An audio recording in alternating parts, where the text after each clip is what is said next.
안녕하세요. 패러글라이딩 연구소의 김진우입니다.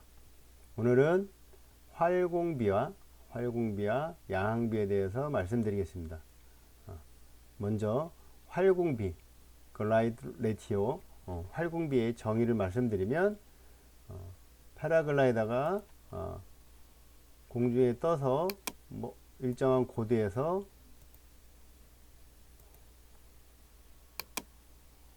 날아간 거리를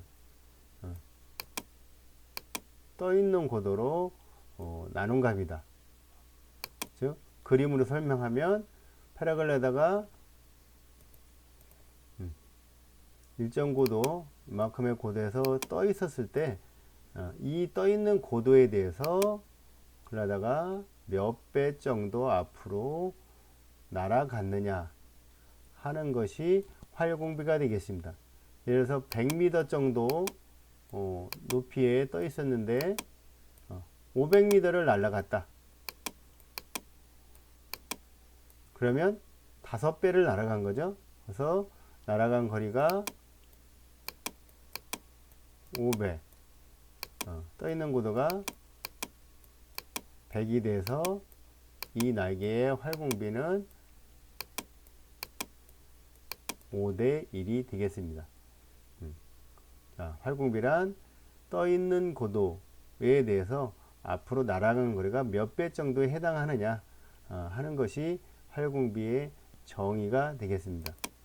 자, 일반적으로 패러글라이더 날개가 보통 8대1, 9대1, 많게는 10대1 정도 나온다고 얘기를 많이 하고 있습니다.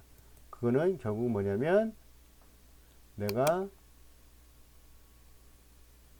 떠 있는 고도에 대해서 8대1이다 그러면 요것에 8배 정도를 더 날아간다고 하는 거가 되겠죠. 8배 정도.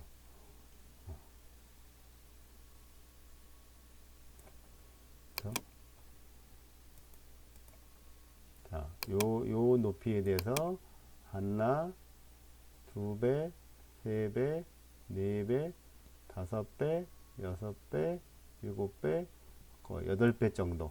8배 정도를 날아가기 때문에 활공비가 8대1이다. 이렇게 표현을 하는 겁니다. 그러면 이와 같이 8배를 날아간 것보다는 그래서 6배밖에 못 날아갔다. 한 것보다는 훨씬 더 멀리 날아간 것이 성능이 더 좋다고 이렇게 표현할 수가 있겠죠. 자, 아래의 그림에서 패러글라이더 한 대의 날개가 일정 고도로 하늘을 날고 있습니다. 자, 이런 상태에서 바람이 하나도 없는 상태, 바람이 하나도 없는 무풍 상태에서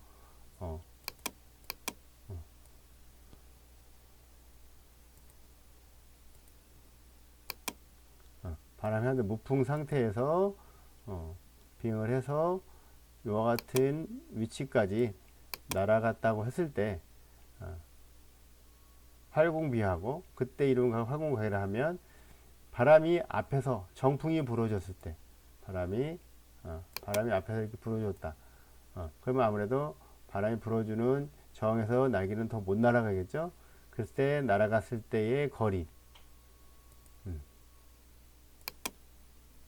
요거 하고 또는 바람이 앞에서 부니까 배풍으로 등지고 날아간다고 했을 때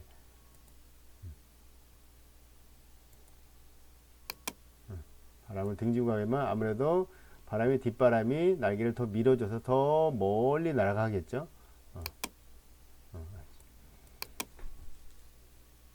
따라서 우리가 무풍 상태를 무풍 상태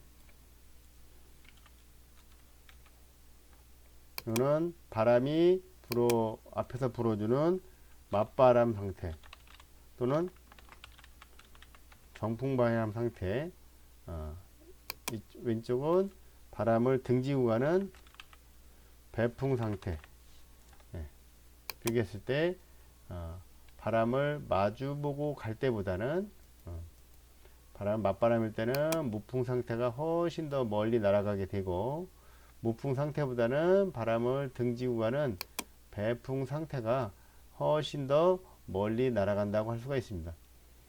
자, 그러면 맞바람을 받았을 때, 이 날아간 거리, 떠 있는 고도, 그때 이루는 요 각을 활공각이라고 표현하는데, 이 활공각과 무풍이었을 때의 활공각과 배풍이었을 때의 활공각을 보게 되면 멀리 날아가면 날아갈수록 활공각도가 점점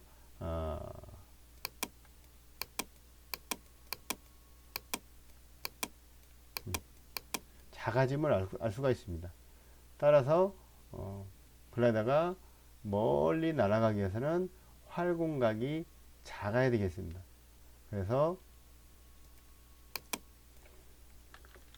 활공비는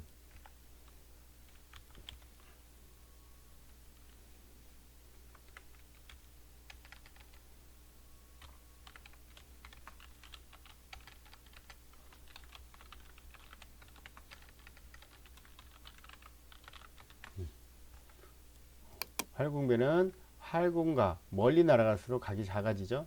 좀 아까 설명드렸듯이 활공비는 멀리 날아갈수록 활공각이 작아질수록 성능이 좋게 됩니다. 그래서 활공비는 활공각에 반비를 하게 된다. 자, 이번에는 양항비에 대해 설명드리겠습니다. 양항비, 양력과 항력과의 비를 말하게 됩니다. 리프트 드래그 레티오. 또 어떤 분들은 양력의 L, 항력의 D 해가지고 LD. 그래서 비행을 좀 자주 하셨던 분들은 내 날개 LD가 몇 대 1이야? 뭐 이렇게 좀 많이 얘기를 하게 되는데 그때 LD라는 뜻이 양력과 항력과의 비를 나타내게 됩니다.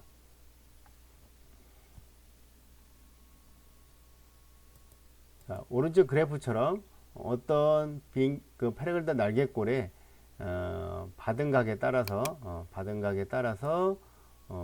양력이 생기는 모양, 받은 각에 따라서 항력이 생기는 모양이 이와 같이 생겼다고 했을 때, 요 양력과 항력의 비, 예를 들어서 2도에서의 양력과 항력의 비, 4도에서 양력과 항력의 비, 6도에서의 양력과 항력의 비, 쭉 두 개의 양력과 항력의 비를 표현을 했더니 여기에 녹색으로 표현한 그래프처럼 그려지게 됩니다.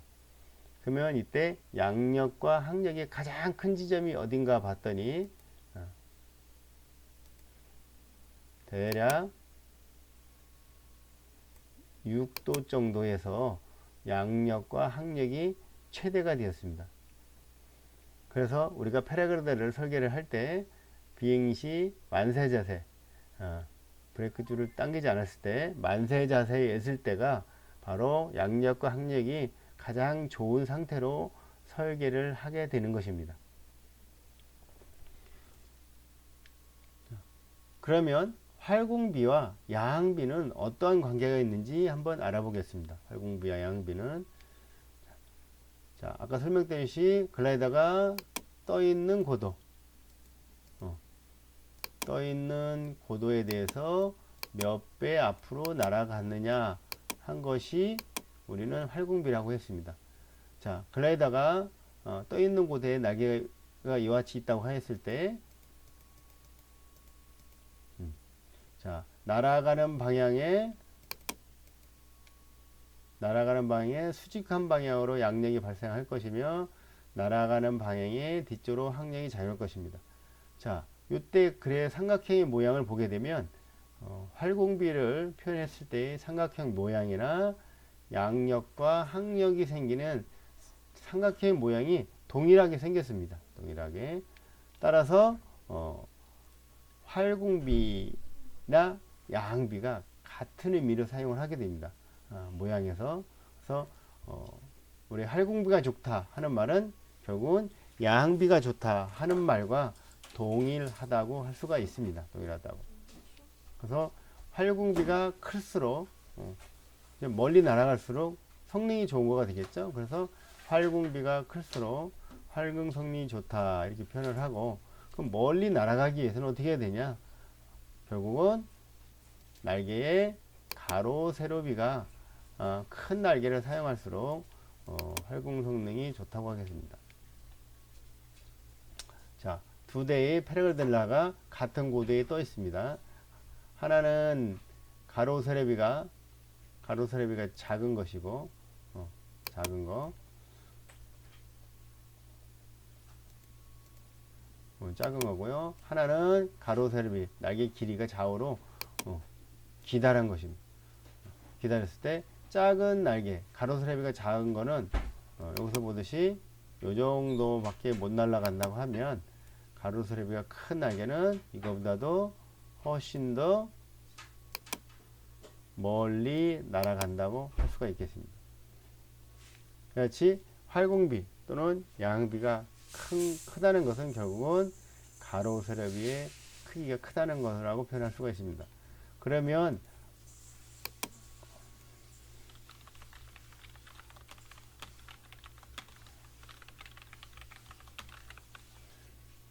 가로세레비가 큰 것이 활공성이 좋다고 했는데, 그럼 모든 우리 초보자나 중급자, 고급자, 비행자들이 모두 가로세레비 큰 것을 타는 것이 좋은 것이냐? 절대 그렇지는 않습니다. 가로세레비가 커서 멀리 날아갈 수 있는 좋은 점도 있지만,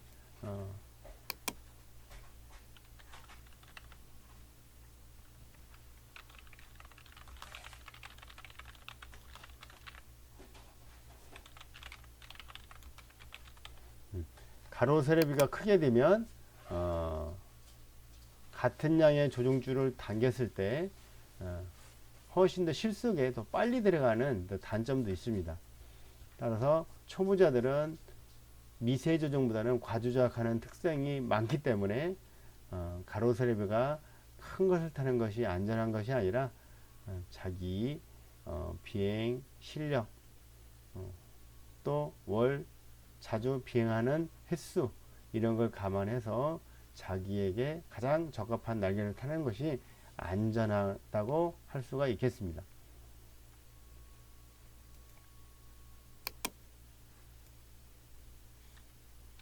자, 어떤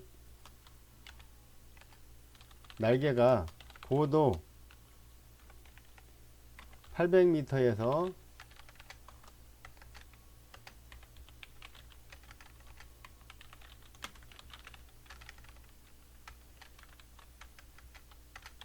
비행을 하고 있습니다. 이 날개의 활공비가 어떤 데는 활공개수라 이런 말도 쓰기도 하는데, 그 말보다는 활공비라고 더 많이 사용해요. 활공비가 8이라고 할 때 이 날개의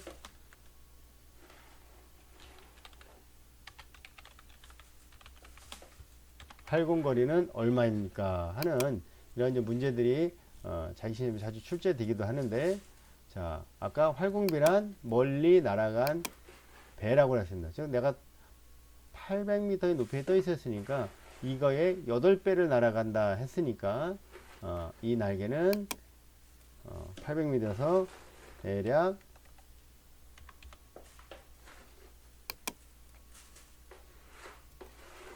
6,400m를 날아갈 수가 있는 것이 되겠습니다. 자, 오늘은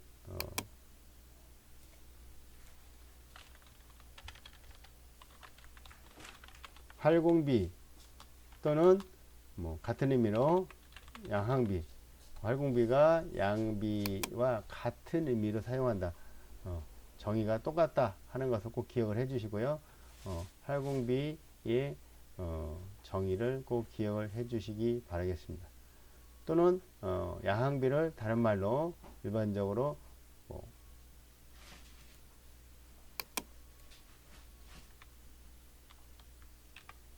LD다 이렇게 표현하는 것도 기억을 해 주셔서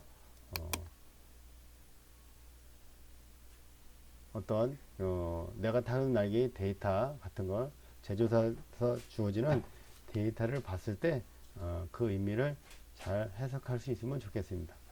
감사합니다. 다음에 또 뵙겠습니다.